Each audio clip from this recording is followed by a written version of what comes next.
Hello bachcho, let's read this question. So this question says, mass of water which absorb or emit the same amount of heat as it done by the body for the same rise or fall in temperature is known as, okay.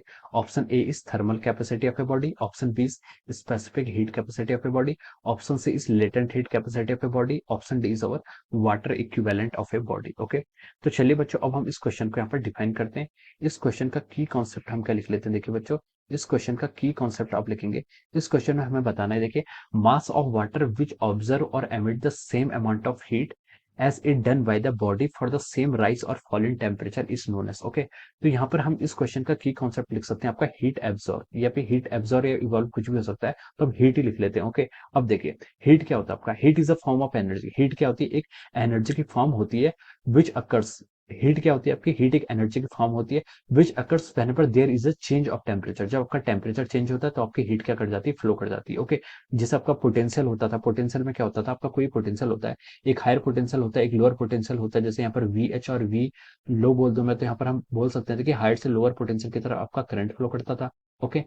और इसी तरीके से हमारे और भी बहुत सारे examples हैं. पोटेंशियल एनर्जी भी, जैसे आपके हायर पोटेंशियल से लोअर पोटेंशियल की तरफ जाएंगे तो आपकी काइनेटिक एनर्जी इंक्रीज होती थी, ओके. तो सिमिलरली हीट के लिए भी हम बोल सकते हैं, अगर आपका हाई टेम्परेचर होता है और लोअर टेम्परेचर होता है तो यहाँ पर क्या होती है आपकी थर्मल करंट क्या होती है, कॉन्स्टिट्यूट होती है, ओके. तो यहाँ पर आपकी थर्मल करंट फ्लो करती है, ओके. तो ये हमारी क्या होती है, हीट होती है, ओके.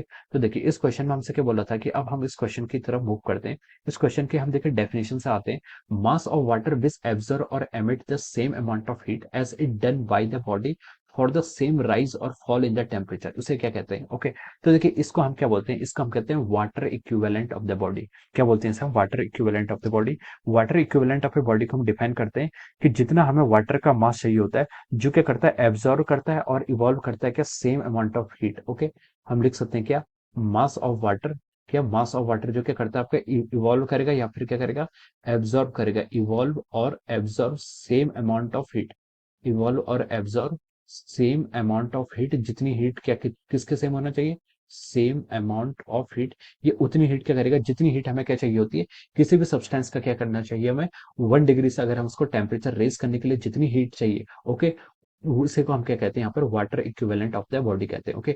जितना हमें मास ऑफ वाटर चाहिए होगा, जिससे हम क्या कर सके, सेम अमाउंट ऑफ हीट को एब्जॉर्व कर सकें या फिर इवॉल्व कर सकें, उसे हम क्या बोलते हैं, आपके water equivalent of the body बोलते हैं, ओके. तो ये क्या हो जाएगा आपका, water equivalent of the body के इक्वल हो जाएगा. तो ये तो आपकी जस्ट क्या एक डेफिनेशन है, ओके. ये आपका जस्ट क्या एक डेफिनेशन है. अब देखिए, अब हम यहाँ पर ऑप्शन से क्या करते हैं, मूव करना शुरू करते हैं, ओके. अब देखिए, अब पहले का ऑप्शन में दिया इसने thermal capacity of the body, okay.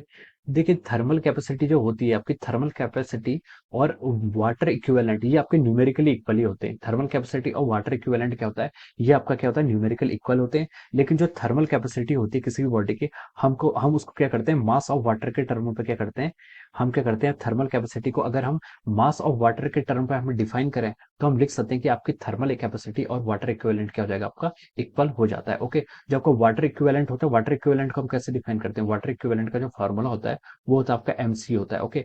Water equivalent को हम मास के टर्म में क्या करते हैं, डिफाइन करते हैं. लेकिन जो आपकी थर्मल कैपेसिटी होती है उसको हम मास के टर्म पर डिफाइन नहीं करते. तो इसलिए हम बोल सकते हैं कि ऑप्शन ए क्या हो जाएगा, रॉन्ग हो जाएगा. ऑप्शन ए क्यों रॉन्ग हुआ, क्योंकि उसने क्वेश्चन में बोला है मास ऑफ वाटर. क्वेश्चन की फर्स्ट लाइन पे उसने मास ऑफ वाटर यहाँ पर डिफाइन किया हुआ है, ओके.